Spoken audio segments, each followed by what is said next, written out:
Bonjour à toutes et à tous, c'est Émilie d'Astro Intuitive. On se retrouve pour la vidéo sur la nouvelle lune du 25 juin. Bienvenue dans cette vidéo. Alors c'est la deuxième que je sors sur cette nouvelle lune. J'ai dû malheureusement enlever la première, tout simplement parce qu'elle était mal comprise et qu'elle donnait lieu finalement à pas mal de commentaires et de polémiques, ce qui n'est pas du tout finalement le propos de mes vidéos.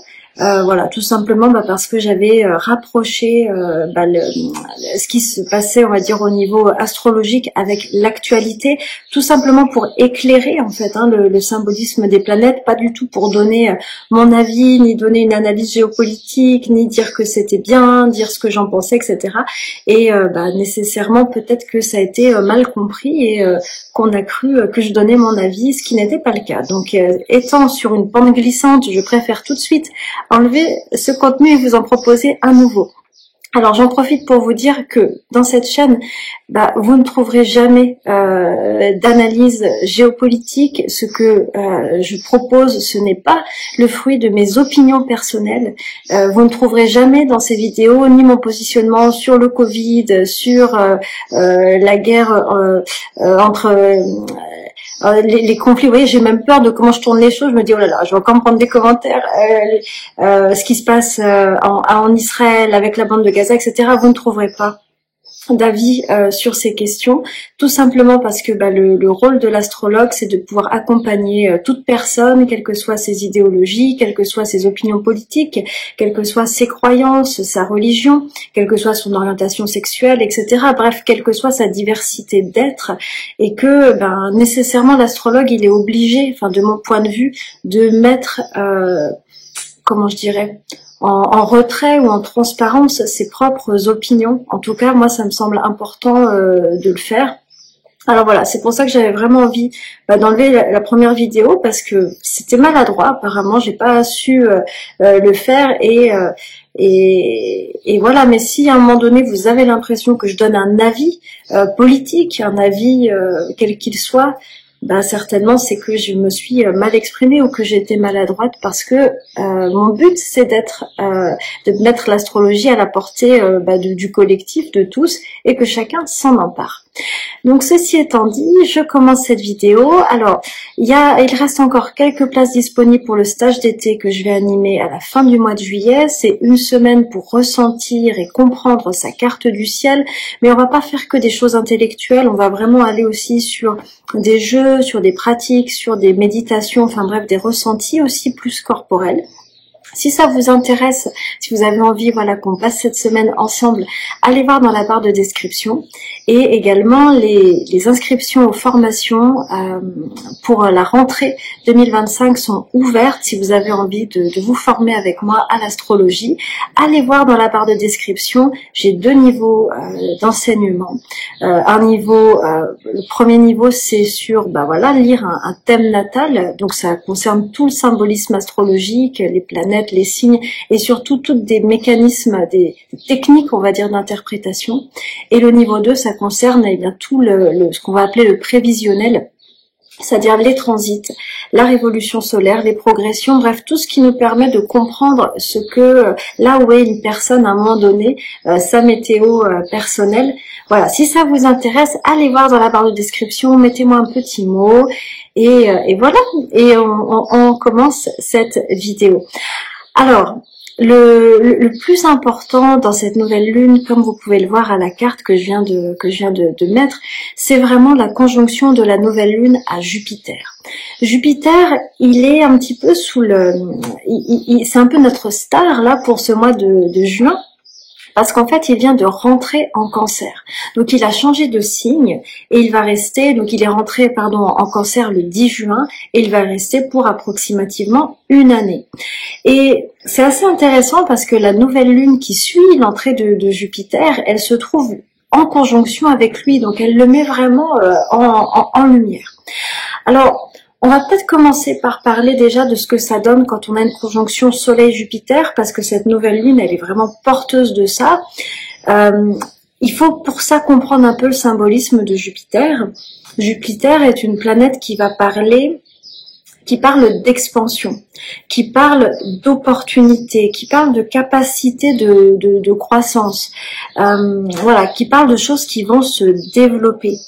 Et donc ça, c'est la première grande idée. Quand on arrive sur des conjonctions Soleil-Jupiter, il est tout à fait possible que on reçoive des opportunités de croissance, alors soit par des opportunités extérieures, hein, des choses qui nous ont proposées, par peut-être des coups de chance, ou voilà, des choses plutôt sympathiques, plutôt, je dirais, qui nous font plaisir, hein, qui arrivent. Ça, c'est tout à fait possible, mais ça peut aussi être intérieur, c'est-à-dire que pendant que Jupiter, comme ça, nous touche, hein, nous infuse, eh ben, on a le sentiment qu'on a envie de passer un cap, on a envie de grandir, on a peut-être envie de se développer davantage. Et ce qui est très intéressant avec Jupiter, c'est que c'est une planète qui donne confiance. Donc elle peut nous donner confiance en nous, mais aussi confiance dans le fait que ce développement, eh bien, il va avoir lieu, qu'on va y arriver, etc. Il y a plein d'outils du développement personnel qui sont assez jupitériens. La visualisation créatrice, par exemple, le tableau de vision, les affirmations positives, tout ça, c'est très jupitérien et vous pouvez vraiment utiliser ces outils si vous avez l'habitude de travailler avec eux pendant cette nouvelle lune pour poser, je dirais, des intentions de croissance et d'épanouissement. Voilà, donc ça peut vraiment être une nouvelle lune assez puissante du point de vue des graines que l'on va semer, que l'on va planter. Maintenant, il y a un deuxième sens lié à Jupiter qui est celui de justice. Jupiter, il a quelque chose de l'ordre de remettre à un état, je dirais, à un état harmonieux, voilà, un état juste.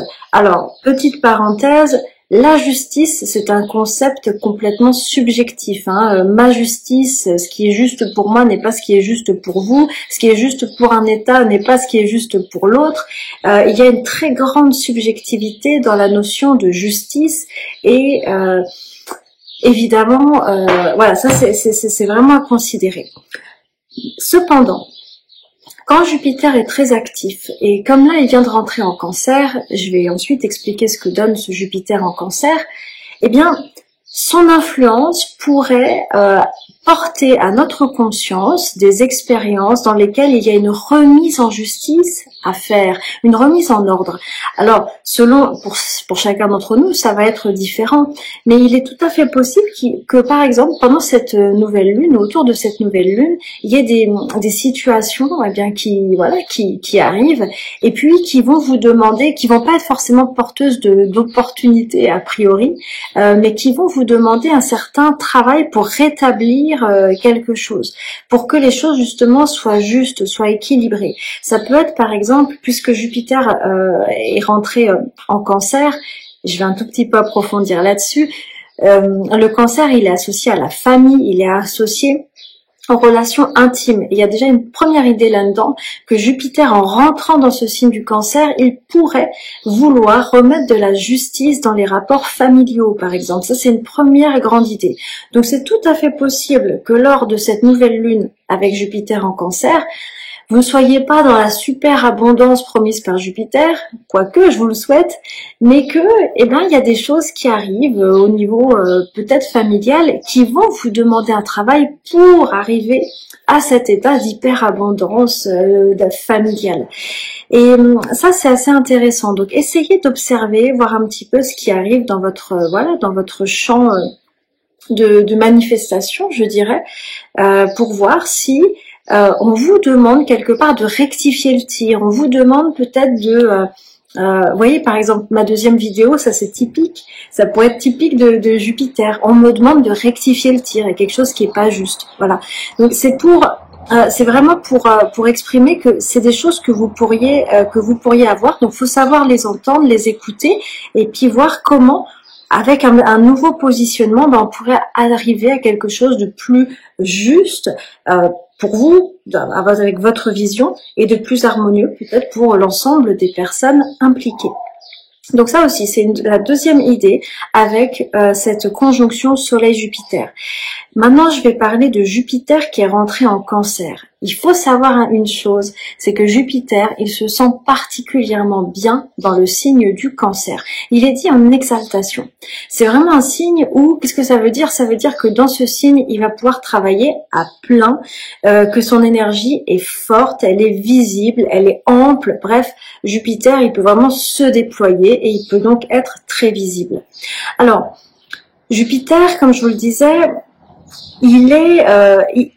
il fait suite, en fait, c'est assez intéressant parce que dans le Cancer, il fait suite au passage de Mars en Cancer. On a eu, en fait, depuis novembre, une rétrogradation de Mars qui a fait que cette rétrogradation a démarré en Lion, puis Mars est reparti en Cancer. Il a stationné en Cancer à un bon moment. Donc on a eu pendant un bon moment, pardon, le signe des conflits, le signe de l'action, mais aussi de la colère ou de l'agressivité qui a stationné dans le signe de la famille, du foyer, de la maison qui est le Cancer. Et puis nous voici désormais, Mars est parti, c'est bon, et nous voici maintenant avec Jupiter qui arrive là. Et j'aime vraiment bien voir ça comme ça, avec ce Jupiter qui va arriver et qui va tout remettre en ordre. Et lui, il veut que les choses soient vraiment épanouissantes, il veut que les choses soient justes pour le plus de personnes impliquées. Et en règle générale, Jupiter ne fait pas dans la dentelle. Son action est assez visible et parfois même spectaculaire. Alors, il y a cette grande idée-là avec Jupiter en Cancer d'une remise en harmonie des questions, je dirais, oui, familiales, des questions qui concernent les enfants, des questions liées à l'immobilier, au lieu de vie, des questions aussi liées à notre sécurité intérieure, ça c'est aussi lié au Cancer. Donc regardez un petit peu, est-ce que là il y a des chantiers qui sont en train de se remettre avec, vous sentez vraiment quelque chose qui se remet ou qui se met pour la première fois dans un état d'harmonie, en tout cas qui cherche à y aller. Même si actuellement il est possible que vous ne voyez que des problématiques, ça c'est possible. Il faut pas édulcorer Jupiter en pensant qu'il est forcément 100% toujours hyper positif. Il peut être dans un premier temps porteur de choses parfois un peu plus confrontantes, mais il a pour but d'aller vers ce plein épanouissement. À un niveau un peu plus collectif, Jupiter, il est lié au cadre légal et donc on pourrait vraiment avoir au niveau de la société des évolutions légales concernant les mineurs, concernant les enfants. Tout ce qui va concerner la protection de l'enfance, ça c'est vraiment relié à Jupiter en Cancer. Tout ce qui concerne les questions éducatives également. Comment on éduque, comment on forme la jeunesse, tout ça c'est lié à Jupiter en Cancer. À un niveau peut-être un petit peu plus personnel, ce Jupiter en Cancer, son grand but, son grand objectif, c'est de nous faire, je dirais, améliorer notre état de bien-être quotidien concernant notre cocon, notre lieu de vie, mais aussi notre cocon familial. Ce Jupiter en Cancer, il vise à resserrer les liens avec les personnes qui sont proches de nous, qui nous tiennent à cœur. Il vise à, je dirais, améliorer les systèmes famille. Et donc, il peut aussi mettre en lumière pas mal de dysfonctionnements pour atteindre cet état d'harmonie dans les systèmes famille, pour atteindre un état d'équilibre. Ça, c'est vraiment possible. Mais une fois que ce Jupiter aura fait son travail, ce que l'on devrait atteindre normalement, c'est vraiment l'état, je dirais, de la fertilité. Il y a vraiment un grand mot-clé pour Jupiter en Cancer, c'est la fertilité. Donc les situations sont fertiles. Alors, je peux enfin, d'ailleurs, j'en profite, je peux enfin retourner mes vidéos ici parce que ma plante est de nouveau fertile. Bon voilà, c'est une petite parenthèse, mais ça exprime ce concept de fertilité. Et petite parenthèse aussi, ça fait environ 2 ans que la pauvre, elle était vraiment en sale état. C'est pourquoi je filmais plus ici. Mais voilà, un état de fertilité, c'est-à-dire de plein contentement. De sentir aussi qu'on a des projets avec les gens voilà qui sont importants pour nous, de sentir que peut-être la famille va s'agrandir, ou alors que les expériences familiales vont être de plus en plus positives et épanouissantes, de sentir peut-être qu'on grandit aussi dans des projets immobiliers, ou qu'on grandit tout simplement dans notre capacité à rendre notre cocon, notre lieu de vie agréable. C'est cet état aussi du cocooning, ça c'est très Jupiter en Cancer. Donc c'est tout ça que ce Jupiter vise et veut nous faire grandir. Et peut-être que cette nouvelle lune, qui est donc la première nouvelle lune depuis l'entrée de Jupiter en Cancer, eh bien, elle nous demande de semer la petite graine initiale pour tout ça. Donc, regardez bien quelle intention vous posez. Ça peut être une intention d'amélioration familiale, une intention de bonheur, une intention, pourquoi pas, il y a peut-être des personnes qui m'écoutent qui veulent fonder une famille, avoir un enfant. Bah, ce Jupiter en Cancer, il est vraiment excellent. Voilà. Peut-être des personnes qui sont soucieuses aussi pour des questions liées à des enfants. Là, ça peut être vraiment une nouvelle lune où on peut venir déposer tous ces petits souhaits dans cette direction. Voilà. Je vais vous parler encore de deux autres aspects. Alors, le premier, c'est que ce Jupiter, là, pour l'instant, il est en carré à Saturne. Donc ça, faut pas non plus le négliger. Alors, si vous voulez, Saturne, c'est vraiment une planète complètement contraire à Jupiter. Saturne représente la restriction, l'inhibition, le temps, la patience, et ça fait un peu une force contraire à ce Jupiter. C'est pas nouveau, ça fait environ 1 an qu'on a ce jeu de carré entre les deux planètes. C'est la fin, c'est en train de se terminer. Mais qu'est-ce que ça peut donner? Ben, ça peut être assez intéressant finalement. Ça peut donner une expansion maîtrisée. Jupiter-Saturne, une expansion réaliste, c'est-à-dire que Jupiter est une planète qui n'est pas toujours très réaliste. Elle a un côté, vous savez, quand on est très jupitérien, si vous avez beaucoup de planètes Sagittaires ou si vous avez un Jupiter fort dans votre carte, eh ben les Jupitériens, ils vont avoir tendance à dire mais si, mais ils vont faire un peu parfois des généralités et dire que les choses vont être merveilleuses et bien se passer.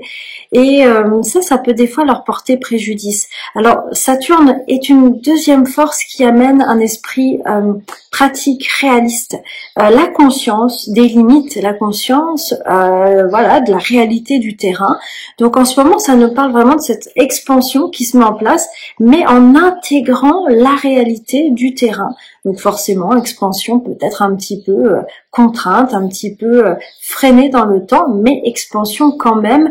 On n'en est pas au stade où Saturne bloquerait complètement les promesses de Jupiter. Il faut pas se dire ça. C'est vraiment, on peut grandir avec Jupiter dès lors qu'on a intégré une forme de sagesse, une forme de réalisme.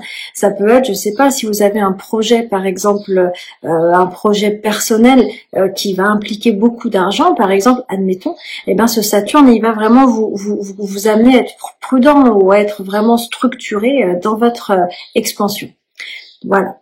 Il y a un troisième aspect dont je dois vous parler qui est vraiment important en ce moment.